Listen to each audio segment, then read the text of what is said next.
आज हम लोग बात करेंगे फेमिनिस्ट फिलॉसफी या फेमिनिस्ट एथिक्स की। फेमिनिस्ट फिलॉसफी क्या है या फेमिनिस्ट अप्रोच क्या है, ये आज के टाइम पीरियड में जो महिलाओं के अधिकारों की बातें होती हैं वो फेमिनिज़म के तहत ही आती हैं।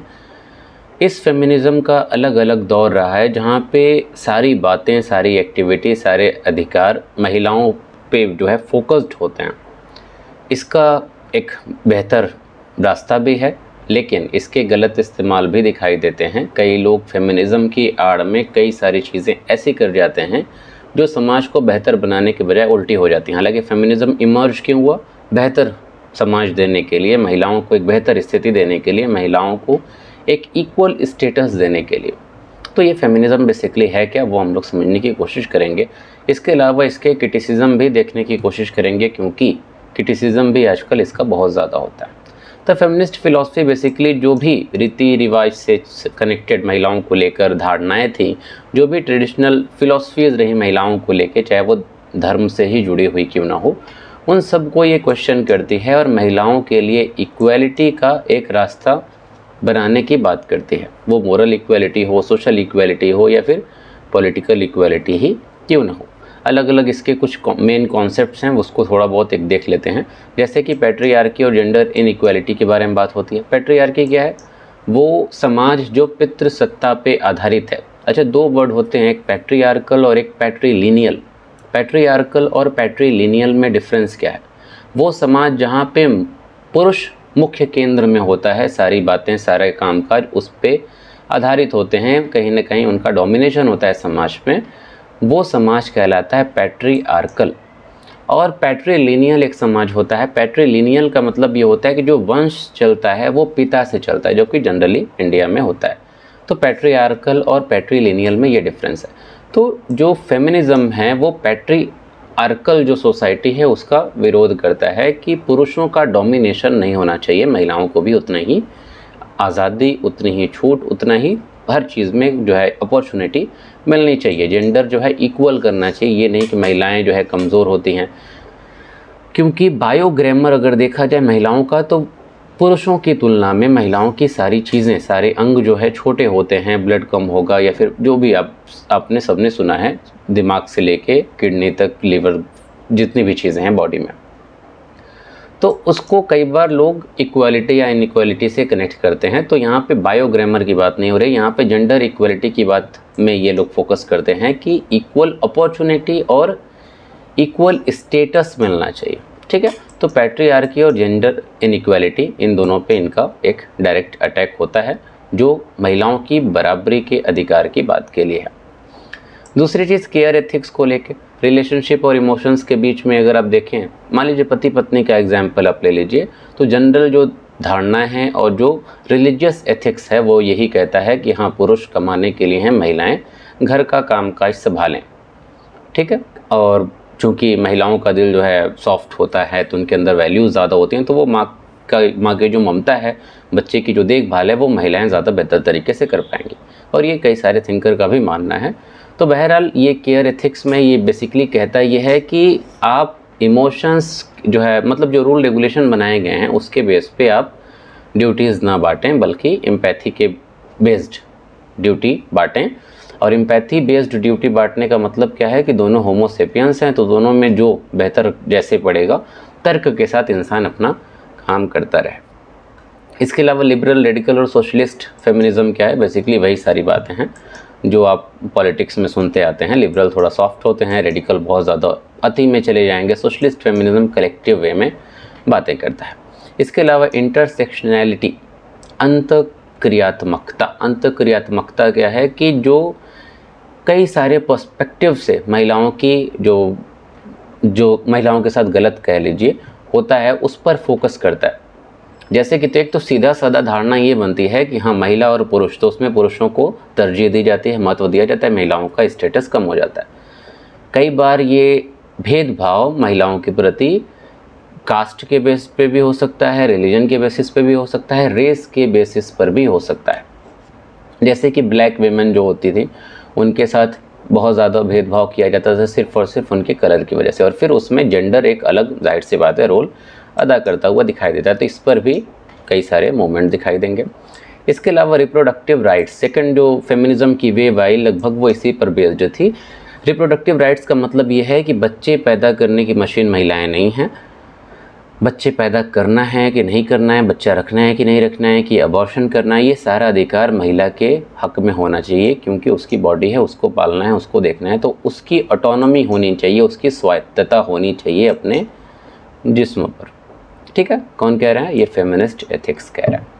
अब इसमें कई सारी चीज़ें ऐसी हैं ना जिसका गलत इस्तेमाल होता है। ठीक है, जैसे कि जेंडर इनइक्वालिटी का हवाला दे के कई सारी ऐसा कहा जाता है कि महिलाएं कुछ ज़्यादा फैमिली जो वैल्यूज़ हैं उसको ख़त्म कर देते हैं इक्वालिटी के नाम पे। और आजकल तो इक्वालिटी के नाम पे बहुत सारी चीज़ें सुनते ही हैं, और अब तो ऐसा भारत में एक लहर दिखाई देती है कि हाँ, जो कानून बने हैं, जो समाज है, वो अल्टीमेटली मेल के ख़िलाफ़ हो गया है।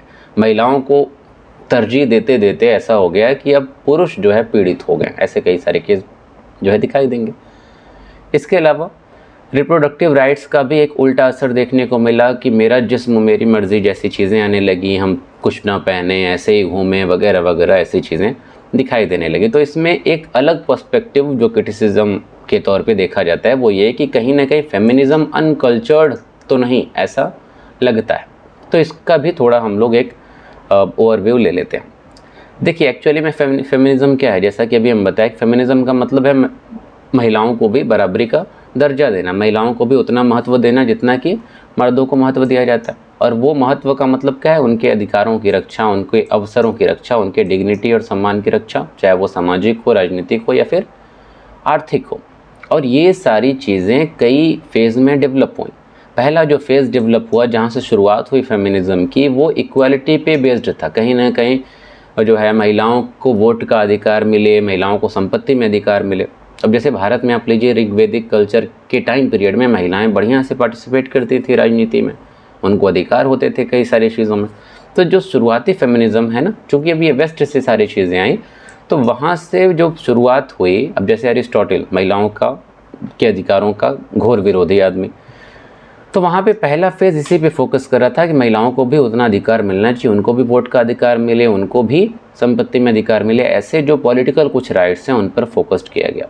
सेकेंड वेव जो आया वो सोशल और रिप्रोडक्टिव राइट्स पे फोकस करता था कि समाज में एक बराबर अधिकार हो और महिलाओं को अपना जो रिप्रोडक्टिव राइट्स अभी ऊपर बताया कि उनकी बॉडी है, उनको अपनी स्वायत्तता चाहिए कि बच्चे पैदा करने हैं कि नहीं, हस्बैंड के साथ कैसा रिलेशन बनाना है, बच्चा रखना है कि नहीं रखना है, वगैरह वगैरह। Second wave. थर्ड वेव और फोर्थ वेव जो है ना, ये ज़्यादा बेकार थी। किसके जो है पर्सपेक्टिव से? क्रिटिक्स हैं उनके पर्सपेक्टिव से। जो अनकल्चर्ड वाली बात है ना, कहीं ये फेमिनिज़म समाज को बर्बाद करने वाली चीज़ तो नहीं, ये धारणा एक्चुअली में थर्ड और फोर्थ से आई। जाहिर सी बात है, वोट और प्रॉपर्टी में किसी को क्या दिक्कत होगी, समाज में बराबर अधिकार में भी जो ठीक ठाक सोच वाले लोग हैं उनको भी क्या दिक्कत होगी। थर्ड फोर्थ में वो अधिकार वोट से या फिर इक्वल अपॉर्चुनिटी से, जॉब से हट के वो आइडेंटिटी, सेक्सुअलिटी और जेंडर फ्लूइडिटी, ऑनलाइन एक्टिविज़म, ये सारी चीज़ें उसमें दिखाई देने लगी। पहले तो बराबरी का अधिकार की बात थी। मान लीजिए जॉब सिर्फ जो है बीवी खाना क्यों बनाएगी, इस पे मान लीजिए लड़ाई हो रही है, तो ठीक है, जिसको मन करे वो खाना बनाए, जिसको मन करे वो जॉब करे, ये इक्वालिटी हो गई ना। या फिर दोनों जॉब करें, कोई और खाना बनाएगा, ये इक्वालिटी एक तरीके से इकोनॉमिक हो गई। लेकिन अब ये धीरे धीरे क्या हो गया कि सेक्सुअलिटी में कन्वर्ट हो गया। राइट्स धीरे धीरे अब मेरा जिस्म मेरी मर्ज़ी पे जाने लगे कि कुछ भी हो जाए, जैसे हमको जीना है वैसे जिएंगे।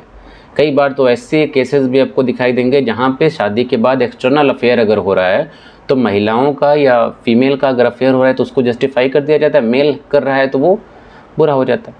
तो बेसिकली फेमिनिज़म इस वेव में एक अलग रूप ले लेता है और महिलाओं की एक अलग दुनिया एकदम बन जाती है, एक अलग आइडेंटिटी। वो कनेक्टेड रह ही नहीं जाते समाज से, परिवार से, और एक अलग मतलब उनको लगता है कि अब हम सेल्फ डिपेंडेंट हो गए हैं, अब हमको जो करना है वो करेंगे। अब ये सेल्फ डिपेंडेंट जो महिलाओं के बनने की आजकल जो होड़ रहती है ना, इसमें सारा जो फैमिली वैल्यू सिस्टम है ना वो ख़राब हो जाता है।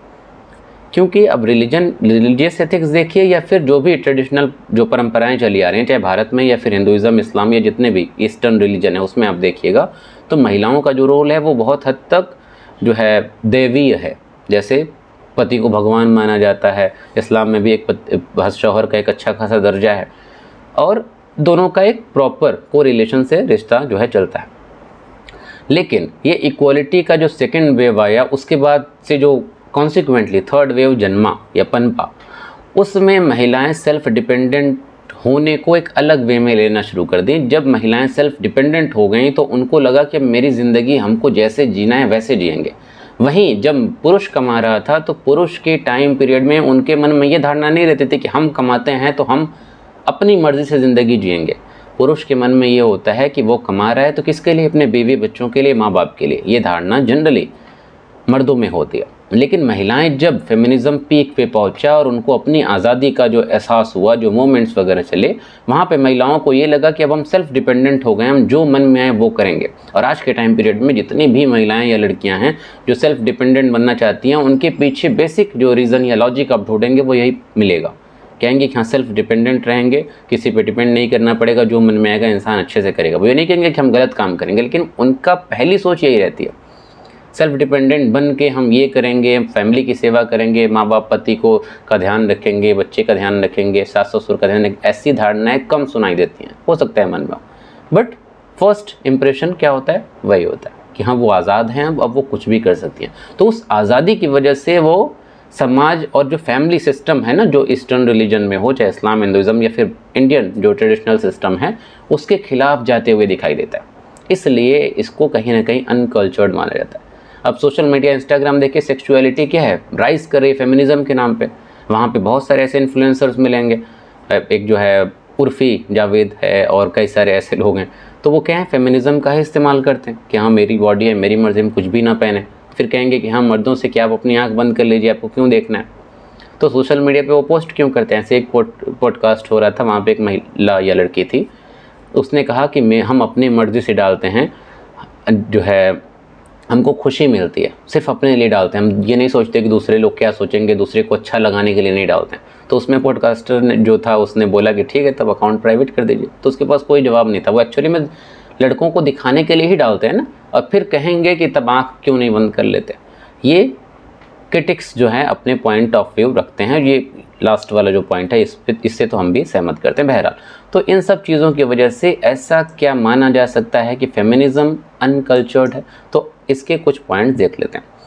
तो पहला जो रीज़न है, जैसा कि हमने बताया, कॉन्फ्लिक्ट क्रिएट होता है आपके परिवार से, आपके समाज से। फैमिली स्ट्रक्चर जो है, मॉडेस्टी है, कलेक्टिव हार्मनी जो है, और जेंडर स्पेसिफिक रोल, इन सब के खिलाफ जाता हुआ दिखाई देता है। फैमिली स्ट्रक्चर के खिलाफ क्यों जा रहा है? क्योंकि महिलाएं, जैसे कि हम बताएं कि जेंडर स्पेसिफिक रोल डिफ़ाइन किए गए हैं हर रिलीजन में, हिंदुज़म हो चाहे वो इस्लाम हो। अच्छा, इसको लोग गलत वे में भी लेना शुरू कर देते हैं। लोगों को लगता है, या फेमिनिस्ट को जो लगता है कि रिलीजन खिलाफ है, बट जेंडर स्पेसिफिक रोल क्या डिफ़ाइन करता है रिलीजन, कि हाँ महिलाएं घर का काम करेंगी, मर्द बाहर का काम करेंगे। वो कैद नहीं करते या कि पढ़ना नहीं है महिलाओं को, बाहर नहीं जाना है। वो डिफ़ाइन कर देते हैं कि कोऑपरेशन से सारी चीज़ें चलती रहेंगी। जहाँ पे पहले से रोल डिफ़ाइंड हो, ब्यूरोक्रेसी की तरह, जैसे आपने कल पढ़ा, जब रोल डिफ़ाइंड होते हैं तो जो फंक्शनिंग होती है ना, अब यहाँ पे परिवार या फैमिली के फंक्शनिंग की बात है, तो फंक्शनिंग बहुत स्मूथ हो जाती है। तो वो जेंडर स्पेसिफिक रोल डिफ़ाइन किए जाते हैं। ये इनइक्वालिटी नहीं होती, बल्कि सबको अपने अपने हिस्से का रोल अदा करना होता है। ठीक है, तो अब जब ये फैमिली वैल्यूज़ और ये जेंडर स्पेसिफिक रोल के खिलाफ जब बातें जाने लगती हैं, तो जाहिर सी बात है समाज में या इंडियन जो सोसाइटी है, या जितनी भी ईस्टर्न सोसाइटीज़ हैं, या रिलीजन हैं, या कम्युनिटी के लोग हैं, वो जो है उनके रिलीजियस एथिक्स के खिलाफ जाने वाला दिखाई देने लगता है। अब इसका रीज़न एक सबसे बड़ा ये है कि फेमिनिस्ट फिलॉसफी जो है वो वेस्ट में डेवलप हुई। तो वेस्ट में जो पारिवारिक सिस्टम है और ईस्ट में पारिवारिक सिस्टम है वो बिल्कुल अलग अलग है। वेस्ट में 18 साल के लड़का लड़की हो गए तो माँ बाप को छोड़ के अलग रहने लगे, अलग कमाने लगे। भारत में ऐसा नहीं होगा। भारत में या ईस्टर्न जो दुनिया है, इसमें आप पाएंगे कि माँ बाप का एक बहुत बड़ा ओहदा है। कितनी भी उम्र हो जाए, माँ बाप का सेवा सत्कार करना। ये हम नहीं कहेंगे कि 18 के हो गया अब अलग कमाएंगे, माँ बाप अपना अलग रहेंगे, हम अपना अलग रहेंगे। यहाँ पे तो थू होगा। तो वेस्ट से प्रभावित चीज़ों को लोग जब यहाँ अप्लाई करने लगते हैं ना, तो कॉन्फ्लिक्ट क्रिएट होने लगता है। इसके अलावा मिसयूज़ बाय सम वुमेन, कुछ महिलाओं द्वारा फेमिनिज्म का गलत इस्तेमाल किया जाता है। कई सारे फॉल्स केसेस दिखाई देते हैं रेप को लेके, डोमेस्टिक वायलेंस को लेके, और आजकल तो भारत में बहुत तेज़ी इसमें आई है। अभी रिसेंटली बेंगलुरु का जो केस था, उसमें उस महिला ने इतना गलत किया कि पति ने आत्महत्या कर ली, और पत्नी कॉन्फिडेंट थी कि मैं बच जाऊंगी। क्यों बच जाऊंगी? क्योंकि समाज अब फेमिनिज्म को सर पे चढ़ा के बैठा है, और जो गवाही होती है, जो बातें होती है, वो महिला के पक्ष में ज़्यादा ऐसा मानी जाती है। जनरली अब कोई हरासमेंट का केस हुआ तो अदालत भी यही मानेगी कि हाँ महिला सच बोल रही है, पुरुष जो है उसने कुछ गलत किया है, अब उसकी जिम्मेदारी है कि वो साबित करे। अब किया नहीं किया वो बेचारा कैसे करेगा। तो फॉल्स केसेस बहुत सारे ऐसे आए, महिलाएं अपने रिवेंज के लिए या अपने फ़ायदे के लिए, निजी फ़ायदे के लिए इसका इस्तेमाल करते हुए दिखाई देती हैं। ठीक है, क्यों? क्योंकि वही फेमिनिज्म की बात है, मेरा जिस्म मेरी मर्ज़ी, ज़रूरत से ज़्यादा आज़ादी वगैरह वगैरह। इसके अलावा शेमिंग ट्रेडिशनल वेमेन, जो महिलाएं अपनी इच्छा से, रीति रिवाज से, जो परंपरा चली आ रही है, अगर उसका पालन करती हैं तो उनको ये फेमिनिस्ट क्या हैं, अलग निगाह से देखते हैं। कोई घूंघट या हिजाब में है तो उनको समझाया जाता है कि उनकी बुद्धिमंद है, उनका दिमाग उतना बेहतर नहीं है, एडवांस नहीं है, उनकी सोच छोटी है वगैरह वगैरह। इस तरीके से देखा जाता है। ये भी किसका नतीजा है? वही फेमिनिज्म का नतीजा है।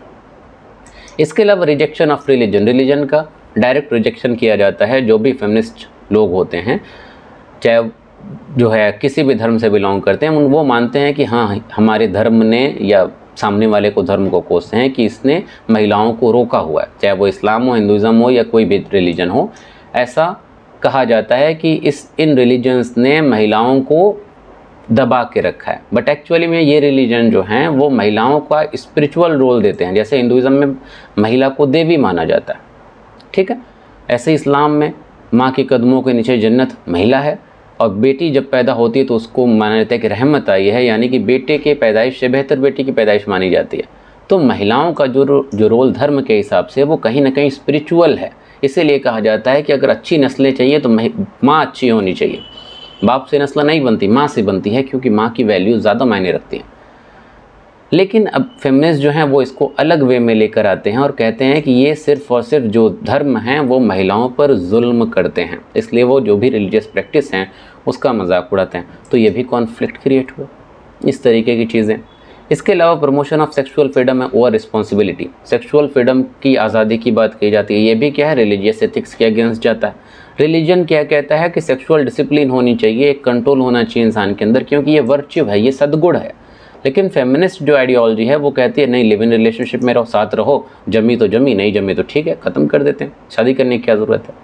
तो ये क्या है, सब वेस्ट की चीज़ें हैं। कैजुअल डेटिंग कल्चर आ गया है, आज एक लड़की को डेट किया, अगले दिन दूसरे को, मतलब साल में 20-20 लोग, और ऐसी चीज़ों को ग्लोरीफाई किया जाता है। आप पॉडकास्ट में बैठ के सुनिएगा, लोग वाहवाही करते हैं, बड़ा इन्जॉय करते हैं ऐसी चीज़ें।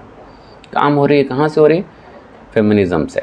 तो ये क्या कल्चर से को रिलेट करता है? नहीं, ये सारी चीज़ें कल्चर के ख़िलाफ़ जाती हैं, रिलीजियस एथिक्स के ख़िलाफ़ जाती हैं। इसलिए भी बहुत से लोग इसको क्या मानते हैं कि फेमिनिज़म अनकल्चर्ड जो है एक अप्रोच है।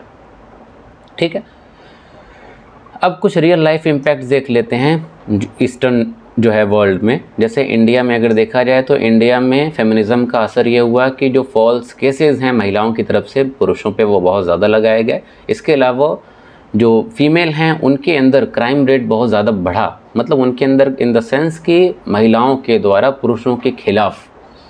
तो वो कहाँ से आया? वो आया फेमिनिज़म से कहीं ना कहीं। फेमिनिज़म तो ठीक है एक अच्छी धारणा के साथ आया ना, लोगों ने उसका मिसयूज़ किया, ठीक है, यहाँ पे क्लियर कर दे रहे हैं, नहीं तो लोग अभी भड़क जाएंगे। तो उसका एक नतीजा ये हुआ कि यहाँ पे भारत में आप देखिएगा बहुत ज़्यादा फॉल्स केसेस दिखाई देंगे अपने निजी फ़ायदे के लिए महिलाओं ने की। इसके अलावा पाकिस्तान में एक मूवमेंट चला, पाकिस्तान में मेरा जिस्म मेरी मर्ज़ी महिलाओं ने चलाया, तो वो भी किस पे बेस्ड था? सेक्सुअलिटी पे बेस्ड था।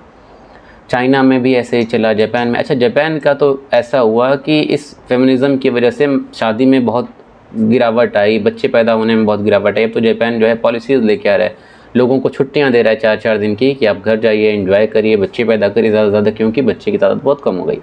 तो नेगेटिव इम्पैक्ट इसके दिखाई देते हैं। इसके अलावा मिडल ईस्ट में भी, ईरान इराक में आप ऐसे केसेस सुनते रहते हैं जहाँ पे फेमिनिज़म और रिलीजियस एथिक्स के बीच में निरंतर कॉन्फ्लिक्ट दिखाई देता है। ठीक है, तो अगर शॉर्ट में दोनों के बीच में डिफरेंस देखा जाए तो फेमिनिस्ट एथिक्स क्या कहता है कि महिलाओं को पूरी तरीके से आज़ाद रहना चाहिए, और वहीं रिलीजियस एथिक्स या कल्चर जो हमारा कहता है वो ये कहता है कि चॉइसेस जो है सबकी आज़ाद नहीं है, न मर्द की न पुरुष की, सबकी अपनी अपनी ड्यूटी है, सबके अपने अपने रोल अदा करने के लिए मतलब सबको कहा गया है, और सबका काम है कि वो उस रोल को अदा करे और अपने अपने कर्तव्यों का निर्वहन करे और उसकी रिस्पेक्ट करे। फेमिनिज़म कहता है कि पैट्रियार्की पूरी तरीके से ख़त्म हो जानी चाहिए, वहीं कल्चरल या फिर रिलीजियस एथिक्स कहता है कि नहीं, पैट्रियार्की ख़त्म करने की बात नहीं है, दोनों के अपने अपने रोल हैं और दोनों कॉम्प्लीमेंट्री रोल्स हैं। सिर्फ पुरुष अगर अपना काम करता रहेगा तो भी समाज नहीं चलेगा, सिर्फ महिला अपना काम करती रहेगी तो भी समाज नहीं चलेगा। दोनों कर रहे हैं, दोनों एक दूसरे को पूरा करें तभी समाज चल रहा है। एक गाड़ी है और गाड़ी के दो पहिए हैं, एक पुरुष एक महिला, और दोनों के अपने अपने काम हैं, दोनों चल रहे हैं तो गाड़ी चल रही है। वैसे ही समाज भी चलेगा। कौन कह रहा है? कल्चरल या ट्रेडिशनल या रिलीजियस एथिक्स। तीसरी चीज़, सेक्सुअल एक्सप्रेशन को ये लोग आज़ादी मानते हैं, फेमिनिस्ट लोग, कि हाँ मेरा जिस्म मेरी मर्ज़ी, हम किसी के साथ सोएं, कहीं सोएं, कुछ भी करें, कुछ भी अपनी बॉडी के साथ करें, पहने ना पहने, सब क्या है? आज़ादी है। कल्चरल या ट्रेडिशनल एथिक्स ये चीज़ नहीं मानता। वो कहता है कि नहीं, sexual restraint is a sign of dignity and discipline. ये एक सम्मान और डिसिप्लिन की बात है, इसका खुला प्रदर्शन करने की ज़रूरत नहीं है। इसके अलावा फेमिनिस्ट कहते हैं religion is often oppressive to women. जो भी धर्म होता है वो महिलाओं के खिलाफ जुल्म करता है। कल्चरल, वहीं रिलीजन क्या कह रहा है कि नहीं, जुल्म नहीं करता, बल्कि रिलीजन ने, धर्म ने, मज़हब ने महिलाओं को एक सैक्रेड ड्यूटी दी है, पवित्र कर्तव्य दिए हैं, और उन कर्तव्यों के तहत महिलाओं का पर जुल्म नहीं हो रहा, बल्कि उनका सम्मान हो रहा है, उनका विमेनहुड।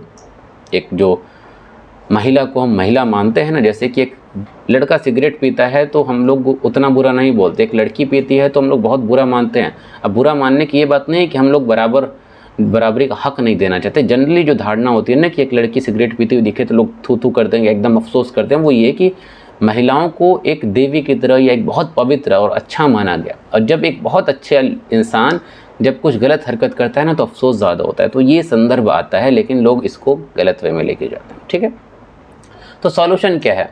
क्या फेमिनिज्म बेकार है? जो कह रहे हैं जो क्रिटिक्स कह रहे हैं वो सही है, या क्रिटिक्स गलत कह रहे हैं, फेमिनिज्म सही है?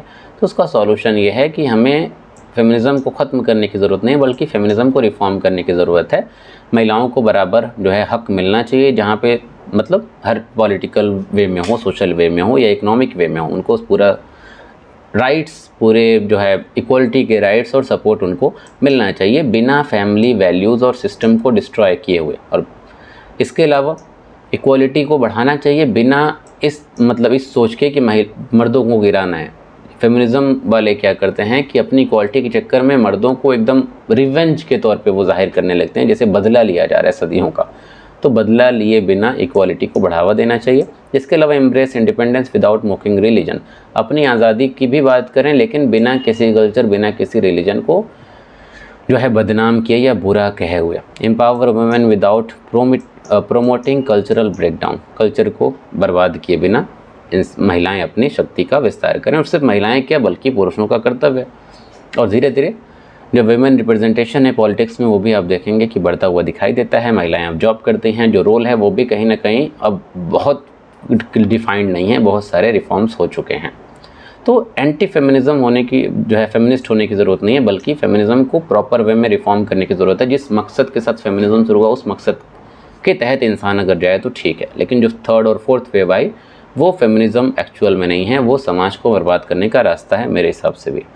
ठीक है, स्त्री शक्ति का अर्थ संस्कृति का विरोध नहीं बल्कि उसका उत्थान है। Women empowerment does not mean opposing culture but uplifting it. महिलाओं को ऊपर उठाने का मतलब संस्कृति के खिलाफ जाना नहीं है, बल्कि संस्कृति को ही ऊपर उठाना, ये एक्चुअल में फेमिनिज्म है। ठीक है, तो उम्मीद करते हैं इतनी सारी चीज़ें ये आपको पसंद आई होंगी। पसंद आई है तो लाइक करिएगा। दूसरी एक चीज़ ये कि ये आपकी लास्ट क्लास थी, ये आपका बैच ख़त्म हो गया है। ये सेकंड एथिक्स का बैच था। अब इसके बाद एथिक्स का बैच अनिश्चित काल के लिए तो फ़िलहाल अब बंद रहेगा। आई थिंक बहुत सारे चेंजेस की ज़रूरत है, और हम भी आई थिंक पूरी तरीके से एथिक्स के लिए आई थिंक तैयार नहीं हैं। तो फ़िलहाल के लिए अब ये आप लोग की आखिरी क्लास है एथिक्स की। जब आई थिंक कंफर्टेबल इंसान जो है फील होगा कि हाँ अब प्रॉपर वे में सारी चीज़ों के लिए इंसान तैयार है, तो फिर एथिक्स का दूसरा बैच आएगा, या फिर मे बी ये बैच आपका आखिरी हो। अब तक आपने इंट्रोडक्शन पढ़े, एथिक्स एंड ह्यूमन इंटरफेस आपने पढ़ा, और एटीट्यूड पढ़ा। अच्छा, ये जो जितनी चीज़ें हैं ये 40% आपका सिलेबस इसी में कवर हो गया था। एटीट्यूड आपने पढ़ा, इमोशनल इंटेलिजेंस पढ़ा, एप्टीट्यूड एंड फाउंडेशनल वैल्यूज़ आपने पढ़े, मोरल थिंकर्स इंडिया से पढ़े आपने, इंडिया की फ़िलॉसफी पढ़ी। इसके अलावा मोरल थिंकर्स वेस्ट से पढ़े, और उन्हीं मोरल थिंकर्स को पढ़ते हुए आपने अलग अलग अप्रोचेस पढ़ी फ़िलॉसफी की, जिसमें आपने फेमिनिस्ट फ़िलॉसफी आखिरी पढ़ा। ये 3 चैप्टर हैं, ethics in public administration, probity in governance, ethics in international relations. छोटे छोटे चैप्टर हैं। इस का नोट्स आपको प्रोवाइड किया जाएगा। इसके पहले बैच में भी हम नहीं पढ़ाए थे, ये मेरा टॉपिक नहीं है। बाकी हम आपका 80 to 90% सिलेबस हम कवर करा चुके हैं और उम्मीद करते हैं आपको इससे फ़ायदा भी हुआ होगा। जो हमारे रेगुलर स्टूडेंट हैं वो तो कांटेक्ट में हैं, आप नोट्स हमसे ले सकते हैं। बाकी अगर कोई नया देख रहा हो, अगर उनको नोट्स चाहिए तो वो कमेंट सेक्शन में बता सकते हैं, आपका रिप्लाई किया जाएगा या कॉन्टैक्ट नंबर शेयर किया जाएगा, तो आप वहाँ से नोट्स जो है एक्वायर कर सकते हैं। अब तक की ये जर्नी रही, ऑलमोस्ट जो है 70 जो है क्लासेस, अगर देखा जाए 70 क्लासेस का एक एवरेज बैच रहता है। लेकिन चूँकि इस बार पीपीटी पहले से तैयार की गई थी तो आपकी क्लासेस थोड़ा जल्दी ख़त्म हुई, क्योंकि लिखना नहीं पड़ता है, ऑलरेडी सारी चीज़ें लिखी हुई हैं। ठीक है। इसके अलावा अगर आप अलग से किताबें पढ़ना चाहते हैं तो लेक्सिकॉन फॉर एथिक्स ये आप किताब पढ़ सकते हैं, कहीं पे भी ऑनलाइन मिल जाएगी। बाकी दृष्टि पब्लिकेशन, इसको भी हमने सोर्स के तौर पे इस नोट्स में इस्तेमाल किया हुआ है। तो ये सारी चीज़ें थीं। उम्मीद करते हैं आपको ये पूरा बैच पसंद आया है तो जो आपके विचार हैं वो कमेंट सेक्शन में ज़रूर शेयर करिएगा और उम्मीद करते हैं कुछ ना कुछ आपको फ़ायदा हुआ होगा। तो चैनल को सब्सक्राइब करिए, अपने दोस्तों के साथ शेयर करिए। Bye bye, take care, thank you.